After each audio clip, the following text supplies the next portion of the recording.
297 থেকে 308 এই যে 11 রান, এই 11 রানের মধ্যে তিনটা উইকেট পড়ে গেল।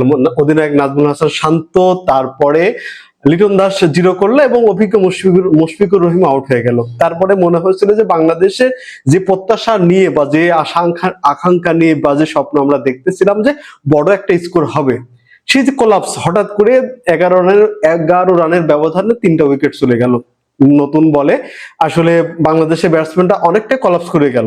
তারপরে ব্যাটসম্যান, স্বীকৃত ব্যাটসম্যান বলতে মেহেদী হাসান মিরাজ, তারপরে সে অলরাউন্ডার, তার সাথে হাসান মাহমুদ 43 রানের অবিচ্ছেদ্য একটা পার্টনারশিপে বাংলাদেশ দিন শেষ করলো। প্রথম দিনটা বাংলাদেশের স্বপ্নের মতো দিন গেছে।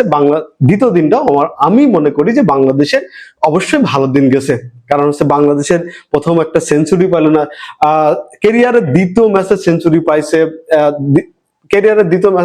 পেয়েছে তানজিদ হাসান তামিম 101 রান করছে, 197 বলে 101 রান করছে। তারপরে মাঝে একটা কলাপস হলো, অধিনায়ক নাজমুল হাসান শান্ত 84 রান।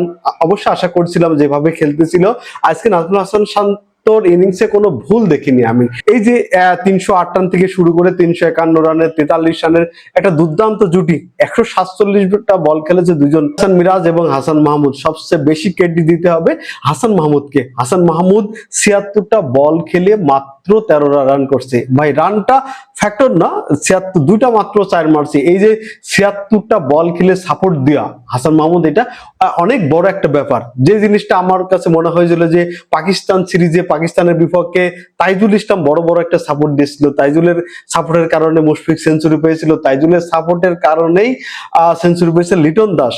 তো এইখানে দারুণ লেভেলের একটা সাপোর্ট দিয়েছে হাসান মাহমুদ। তারপরে উইকেটে সবচেয়ে বড় কথা যে আজকে ব্যাটসম্যান হিসেবে আমরা 351 রান, মানে কি এখন পর্যন্ত বাংলাদেশ 153 রানের লিড। আমি এর আগের পোস্টে বলেছিলাম যে মোটামুটি 150 রানের যদি লিড নিতে পারে বাংলাদেশ পজিটিভলি থাকবে। আমার কাছে মনে হয় যে বাংলাদেশ প্রথম দিন শেষে এই ম্যাচে ডাইভিং সিটে ছিল, দ্বিতীয় দিন শেষেও বাংলাদেশ ডাইভিং সিটেই আছে। বাংলাদেশের আপনার হয়তো 6 উইকেট পড়ে গেছে, এই যে একটা জুটি কালকের দিন শেষে বা কালকে নতুন যখন সকাল হবে, প্রথম সেশনে হয়তো লাঞ্চের আগে বাংলাদেশ যদি অল আউট হয়ে যায়, তার সাথে মোটামুটি যদি আপনার 47 রান বা এরকম কিছু রান যোগ করতে পারেন বা লিড যোগ করতে পারেন, তাহলে বাংলাদেশের লিড দাঁড়াবে 200+।